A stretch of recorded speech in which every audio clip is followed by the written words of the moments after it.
जय हिंद साथियों, एक बार फिर से आपके सामने मैं आया हूँ एक नया वीडियो लेकर। सिलेबस के ऊपर ही है, जैसे पिछले बार अपने जो वीडियो में बात करी थी आरईओ और आरएचओ के सिलेबस के ऊपर। आज के वीडियो में अपन बात करने वाले हैं एसईडीओ के। देखिए हेडिंग है syllabus for एसईडीओ।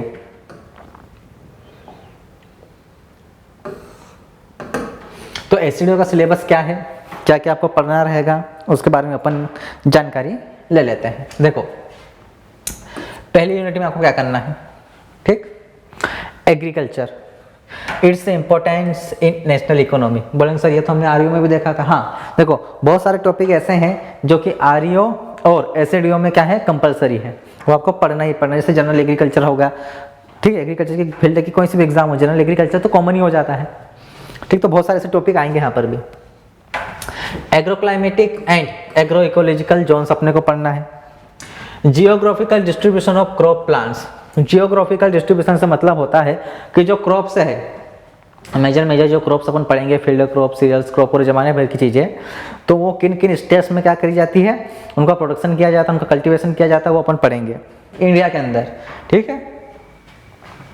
Agriculture heritage, history पढ़ने वाले एग्रीकल्चर की पूरी अपन। देन सस्टेनेबल एग्रीकल्चर, क्या पढ़ेंगे अपन, सस्टेनेबल एग्रीकल्चर पढ़ेंगे। तो ये रही अपनी पहली यूनिट। दूसरी यूनिट में आपको क्या पढ़ना है, important crops of India and MP पढ़नी मतलब आप यहाँ पर अपन एग्रोनॉमी वाला पार्ट पढ़ेंगे। क्या पढ़ेंगे, एग्रोनॉमी वाला, पूरा एग्रोनॉमी अपन यहाँ पर पढ़ लेंगे। कौन कौन सा, देखो भाई इंपॉर्टेंट क्रॉप्स कौन सी एमपी और इंडिया की, package of practices for cultivation of, कौन कौन सी क्रॉप पढ़नी है, serial, pulse, oil seed, sugar crop, fibre crop, forage crop, सब पढ़ना है। डिफरेंट क्रॉपिंग सिस्टम्स अपने पढ़ना है, फार्मिंग सिस्टम्स पढ़ना है, ठीक। देन क्रॉप रोटेशंस अपने पढ़ने हैं, क्या होता है, मल्टीपल रिले क्रॉपिंग क्या होती है, इंटर क्रॉपिंग क्या होती है, मिक्स्ड क्रॉपिंग क्या होती है। देखो जो क्रॉपिंग सिस्टम के अंदर ही अपन सब पढ़ लेंगे, यहाँ अपन को अलग अलग कर दिया, लेकिन अपन क्या जब क्रॉपिंग सिस्टम और फार्मिंग सिस्टम पढ़ेंगे ना, तब ये सब सारी चीज़ें पढ़ लेंगे अपन। इंटर क्रॉपिंग क्या होता है, सिक्वेंशियल क्रॉपिंग क्या होता है, सिनर्जिस्टिक क्रॉपिंग क्या होती है, मल्टीपल क्रॉपिंग क्या होती है, क्रॉप रोटेशन क्या होता है, क्रॉपिंग पैटर्न क्या होता है, सारा कुछ। देन एक है इंटीग्रेटेड क्रॉप मैनेजमेंट, क्या होता है। अब देखो नया क्या है इसके अंदर, ये आपका जियो इन्फॉर्मेटिक्स, ये आपको नया लगेगा। Nano technology and precision farming, कि प्रिसीजन फार्मिंग होता क्या है। देखो प्रिसीजन फार्मिंग को आप प्रिसीजन एग्रीकल्चर भी बोलते हैं, क्या बोलते हैं अपन, प्रिसीजन एग्रीकल्चर भी बोलते हैं, ठीक है। प्रिसीजन फार्मिंग उसको बोला जाता है जिसमें नई टेक्नोलॉजी का यूज करके, किसका यूज करके, नई टेक्नोलॉजी का यूज करके मैक्सिमम आउटपुट लिया जाता है। नई टेक्नोलॉजी का यूज जैसे रिमोट सेंसिंग का यूज करेंगे, जीपीएस का यूज करेंगे, जीआईएस का यूज करेंगे, इनका यूज करके बिल्कुल बढ़िया तरीके से यील्ड और प्रोडक्शन लिया जाता है। उसी को अपन प्रिसीजन एग्रीकल्चर या प्रिसीजन फार्मिंग बोलते हैं, सिंपल वे में, ठीक है। इस चीज को अपने को याद रखना है, यह होता है प्रिसीजन एग्रीकल्चर, प्रिसीजन फार्मिंग।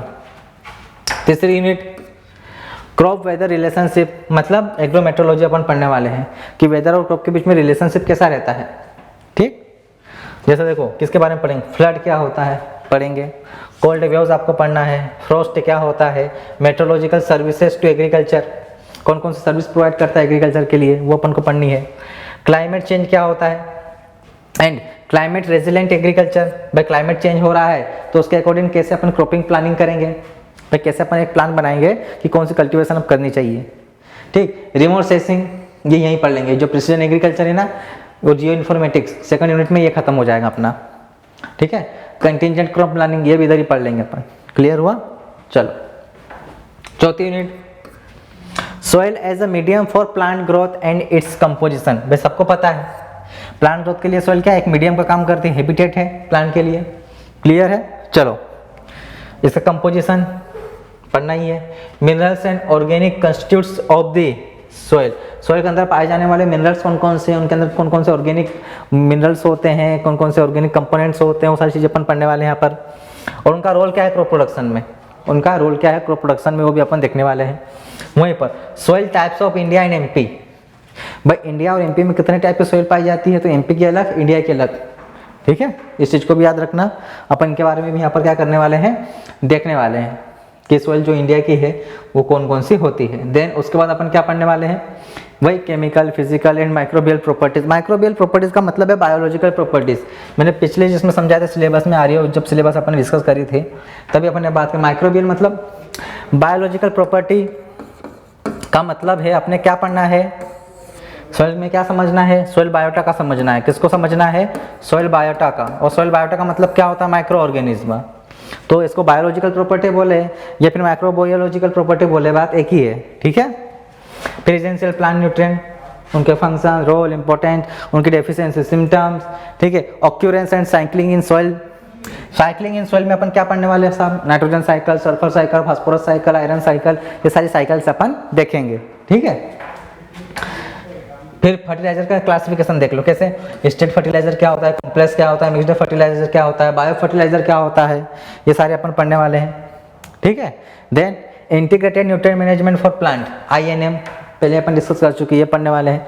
देखो मैक्सिमम देखो चीज़ें वही सिमिलर मिल रही है, जो REO या RHO का जो सिलेबस है उससे मिलती जुलती चीज़ें हैं, ठीक है। चलो फिर मैनेजमेंट ऑफ प्रॉब्लमेटिक सॉइल, जैसे कि पहले बता चुका हूँ, सैलाइन, एल्कली, एसिडिक सॉइल।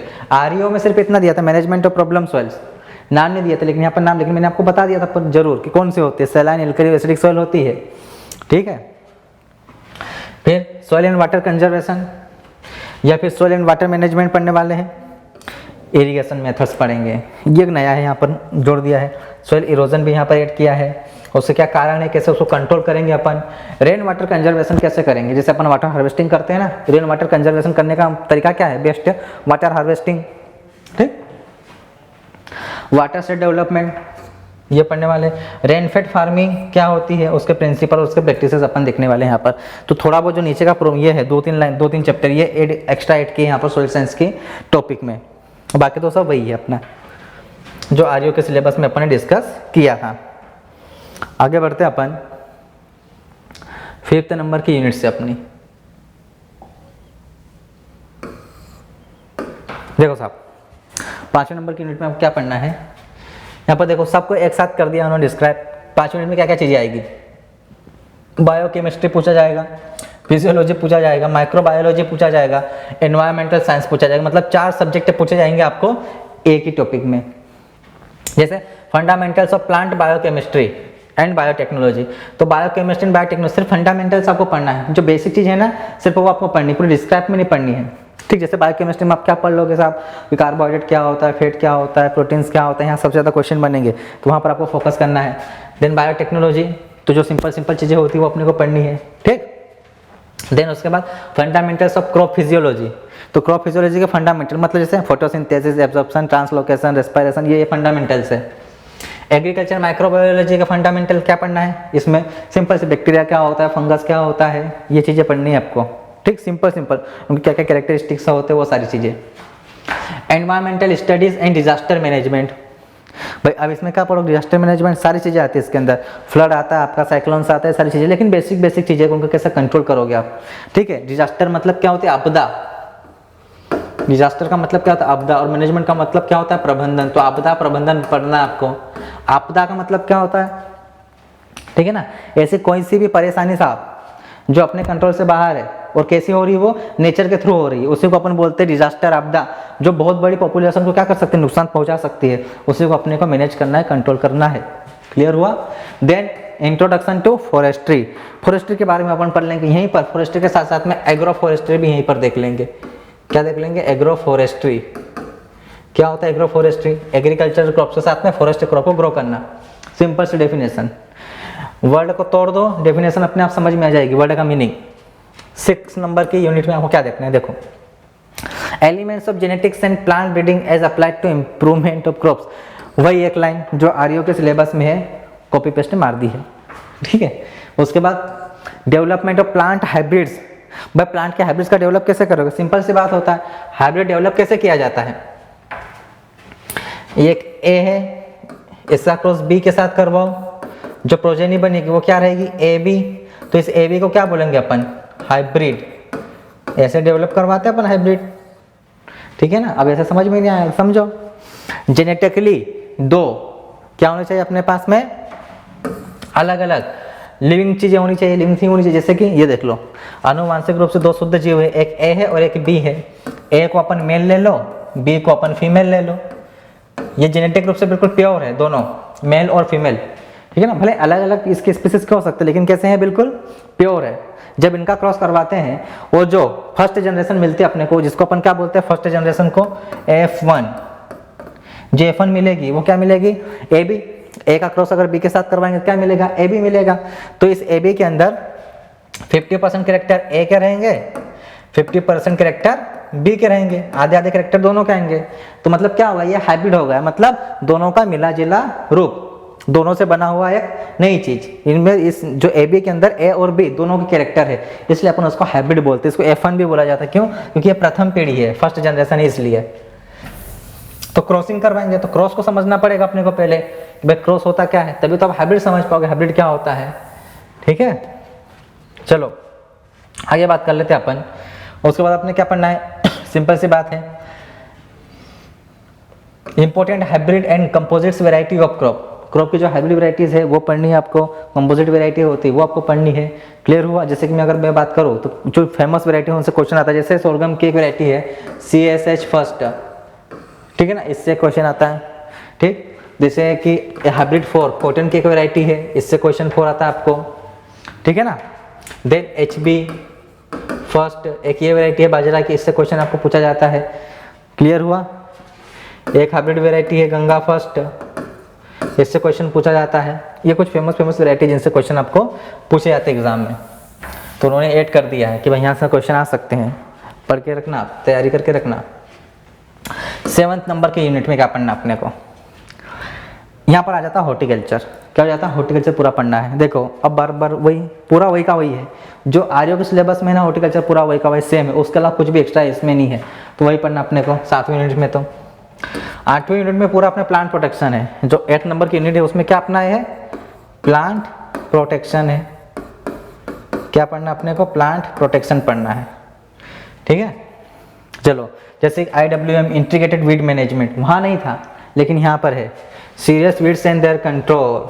ठीक, ये पढ़ना अपने को। Principles of plant protection measures, integrated control of pest and diseases, ये भी पढ़ना अपने को। साथ में insect pest affecting major crops के जो इंसेक्ट पेस्ट होते हैं उनके बारे में पढ़ना है, उनको मैनेज कैसे करोगे वो पढ़ना है। दूसरा रोडेंट्स मैनेज, मतलब जो चूहे गिलहरी और ये होती है ना, ये नुकसान पहुंचाती है, उनका कैसे मैनेजमेंट करेंगे वो पढ़ना अपने को। देन आती है 9th नंबर की यूनिट। देखो principles and objective of surveying, survey के क्या प्रिंसिपल होते हैं, ठीक है ना। वो कंटूरिंग क्या होता है, फार्म डेवलपमेंट कैसा होता है, land capability classification, land capability classification, इसके आधार पर क्या होता है, अलग अलग क्लासेस होती है लैंड की, ठीक है ना, अलग उसको कैटेगराइज किया अलग अलग श्रेणियों में। देखो फार्म मशीनरी के बारे में पढ़ना अपने को, and equipments, farm machinery and equipments पढ़ना है। दूसरा bullock drawn and power driven farm implements, भाई ऐसे अपने को इक्विपमेंट देखने हैं जो कि पशुओं के द्वारा चलते हो और जो कि ट्रैक्टर के द्वारा, मशीनों के द्वारा चलाए जाते हो, उनके दोनों के बारे में अपने को पढ़ना है। देन मतलब ये जो पूरा टॉपिक है ये किसका है, ये सर्वे एंड फार्म मशीनरी का है। ये पूरी ये होगी, इसको आप ये नाम दे सकते हो, सर्वे एंड फार्म मशीनरी। ठीक, mechanisation and its relevance and scope in India. अब मैकेनाइजेशन समझते हो, आपके मैकेनाइजेशन क्या होता है, ठीक है। मैकेनाइजेशन का मतलब होता है, सिंपल सी बात होती है, मशीनों को ज़्यादा यूज़ करना, मशीनीकरण, ठीक है ना। मतलब कि छोटे से छोटे काम के लिए भी मशीन होना चाहिए अपने को, अपन नहीं करेंगे, मतलब अपन खुद आलसी होते जा रहे हैं, सिंपल सी बात है। ठीक, seed bed preparation, land shaping, seeding and intercultural tools or equipments, plant protection equipments, harvesting crops, ये सारी चीज़ें अपने को 9वें नंबर की इसमें यूनिट में अपने को देखने को मिलेगी। हार्वेस्टिंग एंड थ्रेसिंग मशीन्स कौन कौन से हो, जैसे हार्वेस्टर होते हैं, कंबाइन हार्वेस्टर आते हैं, थ्रेसर आते हैं, विनोवर आते हैं, उन सारे के बारे में अपने को पढ़ना है। पोस्ट हार्वेस्ट मशीनरी, देखो फिर post harvest machinery, then care and maintenance before and after use of farm implements. ऐसा क्यों करते हैं मुझे बताओ, केयर करने की क्यों जरूरत है, वो इसलिए केयर करने की जरूरत है, एक तो पहली बात अगर इनकी केयर नहीं करेंगे, इनका सही मेंटेनेंस नहीं करेंगे तो ज़्यादा लॉन्ग टाइम के लिए इनको अपन क्या कर सकते हैं, यूज़ नहीं कर सकते, एक बात तो है। दूसरा केयर ये करना है, मेंटेनेंस इसलिए करते हैं इनका कि अगर इनको आप बेचते हो किसी कारण से, जब सेल करोगे तो आपको क्या करना है, ज़्यादा नुकसान ना हो, ठीक है, इस चीज़ को भी याद रखना आप। Protected cultivation and secondary agriculture क्या होता है, ये पूरा पढ़ने वाला है अपन। मतलब इसके अंदर क्या पढ़ेंगे अपन, ग्रीन हाउस, पॉली हाउस, इनके बारे में यहाँ पर देखने वाले अपन, क्या होता है, जीरो कूल चैम्बर, पूरे सारी चीजें। Economics with reference to agriculture farm planning, ये इकोनॉमिक्स वाला पूरा आ गया अपना यहाँ पर, क्या गया है, इकोनॉमिक्स। देखो ये जो 10th नंबर की यूनिट है ना, 10वीं नंबर की, इसमें 2 चीजें हैं, एक तो इकोनॉमिक्स भी है प्लस में इसमें एक्सटेंशन भी है। क्या है, इकोनॉमिक्स भी और एक्सटेंशन, दोनों का कॉम्बो है, बाय 1 गेट 1 फ्री दे दिया आपको, ठीक। दूसरा factors of crop production and production relationship पढ़नी है, marketing of agriculture produce and regulated markets in MP, ठीक है ना, जो भी ई मार्केट्स होते हैं, मंडियां होती हैं, उनके बारे में अपनी जानकारी लेनी है। Price of agriculture produce and its role in agriculture development, यहाँ पर आपको एमएसपी के बारे में पढ़ना पड़ेगा, किसके बारे में, एमएसपी के बारे में, कि किसका किसका कितना एमएसपी हुआ है, ठीक है ना। चलो, impact of economic reforms on agriculture business पढ़ना है। Principle and objective of agriculture extension, वही का वही जो आर्यम है सेम वही का वही दे दिया है। Extension organisation at the district and block level, their structure वही पूरा पूरा वही कोई, बस अंतर क्या आया है, थोड़ा सा हुआ है, और वो है कि इसमें वुमन वाला जोड़ दिया है, वुमन इन एग्रीकल्चर, ठीक है ना। मतलब वुमेन्स का क्या रोल है एग्रीकल्चर में, वो कौन को एंटरप्रेन्योरशिप कैसे डेवलप कर सकते हैं हम उनमें, वुमेन एम्पावरमेंट क्या होता है, आप कैसे वुमेन्स को कैसे इंकरेज करेंगे अपन एग्रीकल्चर से जुड़ने के लिए, ठीक, कैसे कि उनके लिए अपॉर्चुनिटीज दो भैया उनको। भाई एग्रीकल्चर से अगर वुमेन्स को जोड़ना है तो उनको कुछ अपॉर्चुनिटीज तो देखनी पड़ेगी, ठीक है ना। जैसे कि उनको एंटरप्राइज के लिए, एंटरप्रेन्योरशिप के लिए क्या करो भाई, उनको गाइडेंस दो प्रॉपर तरीके से, फंड दो, उनको समझाओ, ट्रेनिंग दो, ये सारी चीज़ें करेंगे अपन, ठीक। बेस्ट एजुकेशन दो उनको, पॉलिसी। तो ये पूरा क्या होता है अपना एसएडीओ का सिलेबस होता है कंप्लीट। किसका सिलेबस होता है साहब, एसएडीओ का सिलेबस कंप्लीट होता है।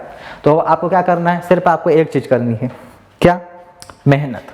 क्या करनी है साहब, आपको मेहनत करनी है, सिलेक्शन लेना है, आपको क्या लेना है, सिलेक्शन लेना है। तो एसएडीओ वाले मेहनत करें, आरईओ और आरएचओ वाले अपनी अपनी मेहनत करें, ठीक है। अपनी अपनी मेहनत का अपना अपना फल सबको मिलेगा बढ़िया तरीके से। और अपनी मेहनत को और अपने सिलेक्शन को ऐसे सुनिश्चित करना है बढ़िया तरीके से कि हो ही जाए, और बढ़िया तरीके से आपकी तैयारी हो कि सिलेबस आपका बिल्कुल कंप्लीट ही हो जाए, ठीक। तो इसके लिए आप हमारे इंस्टीट्यूट से जुड़ सकते हैं, जहाँ पर बेस्ट फैकल्टी के साथ आपको एजुकेशन प्रोवाइड करवाया जाएगा। हाल ही में हमारी जो क्लासेस रहेगी वो स्टार्ट होने वाली है, 12 अप्रैल से लाइव क्लासेस रहेगी। हमारा जो वेदा करियर इंस्टीट्यूट का जो ऐप है वो प्ले स्टोर से आप डाउनलोड कर लेना, वहाँ पर कोर्स ऑलरेडी बन चुका है, ठीक है। तो 12 अप्रैल से उस पर लाइव क्लासेस देखने को आपको मिल जाएगी, वहाँ से आप परचेस कर सकते हैं, ठीक है। और इस वीडियो को ज़्यादा से ज़्यादा लोगों तक शेयर करें ताकि उन तक भी ये जानकारी पहुँचे। धन्यवाद, जय हिंद, जय भारत।